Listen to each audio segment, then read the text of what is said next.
ನಮಸ್ತೆ ಟಿವಿ 20 ಕನ್ನಡ ವಾಹಿನಿಗೆ ಸ್ವಾಗತ. 13 ಕೋಟಿ ರೂಪಾಯಿ ವೆಚ್ಚದಲ್ಲಿ ನಿರ್ಮಾಣವಾದ ಧಾರವಾಡ ನಗರ ಸಿಬಿಟಿ ಬಸ್ ನಿಲ್ದಾಣದ ಕಟ್ಟಡವನ್ನ ಸಾರಿಗೆ ಸಚಿವ ರಾಮಲಿಂಗಾರೆಡ್ಡಿ ಅವರು ಶುಕ್ರವಾರ ಅಧಿಕೃತವಾಗಿ ಉದ್ಘಾಟಿಸಿದರು. ಗೌರವಾನ್ವಿತ ಗಣ್ಯಮಾನ್ಯರು ಗಣೇಶನ ಪೂಜೆಯೊಂದಿಗೆ ಕಾರ್ಯಕ್ರಮಕ್ಕೆ ಚಾಲನೆ ನೀಡಬೇಕು ಅಂತ ಎಲ್ಲರಲ್ಲಿ ನಗರ ಸಾರಿಗೆ ನೂತನ ಬಸ್ ನಿಲ್ದಾಣದ ಉದ್ಘಾಟನಾ ಕಾರ್ಯಕ್ರಮಕ್ಕೆ ಆಗಮಿಸಿದ ಎಲ್ಲ ಗಣ್ಯಮಾನ್ಯರಿಗೆ ಧನ್ಯವಾದಗಳು. ಕಳೆದ 2 ವರ್ಷಗಳ ಹಿಂದೆ ಸಚಿವ ರಾಮಲಿಂಗಾರೆಡ್ಡಿ ಅವರೇ ಈ ಕಟ್ಟಡ ನಿರ್ಮಾಣಕ್ಕೆ ಭೂಮಿ ಪೂಜೆ ನೆರವೇರಿಸಿದ್ರು. 2 ವರ್ಷಗಳ ಬಳಿಕ ಇದೀಗ ಸುಸಜ್ಜಿತ ಕಟ್ಟಡ ನಿರ್ಮಾಣವಾಗಿದ್ದು, ಈ ಕಟ್ಟಡವನ್ನ ರಾಮಲಿಂಗಾರೆಡ್ಡಿ ಅವರೇ ಇದೀಗ ಉದ್ಘಾಟಿಸಿದ್ದಾರೆ. ರಿಬ್ಬನ್ ಕಟ್ ಮಾಡುವ ಮೂಲಕ ಸಿಬಿಟಿ ನಿಲ್ದಾಣವನ್ನ ಸಚಿವರು ಉದ್ಘಾಟಿಸಿದ್ರು.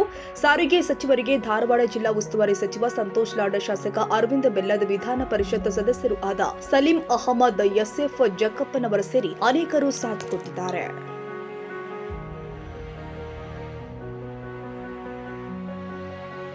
ಕನ್ನಡಿಗರ ಮೆಚ್ಚಿನ ನಿಮ್ಮ ಟಿವಿ 20 ಕನ್ನಡ ವಾಹಿನಿ ಇದೀಗ ಟಿವಿಯಲ್ಲಿ ಲಭ್ಯ.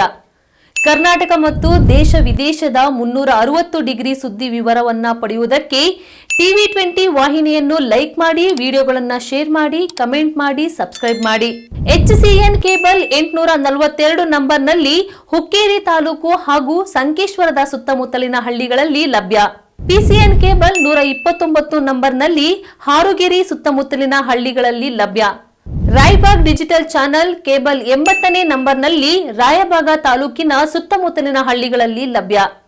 UDCN ಕೇಬಲ್ ನೆಟ್ವರ್ಕ್ ಉಗಾರ ಸುತ್ತಮುತ್ತಲಿನ ಹಳ್ಳಿಗಳಲ್ಲಿ ನಿಮ್ಮ ಟಿವಿ 20 ಕನ್ನಡ ವಾಹಿನಿಯೂ ಲಭ್ಯ.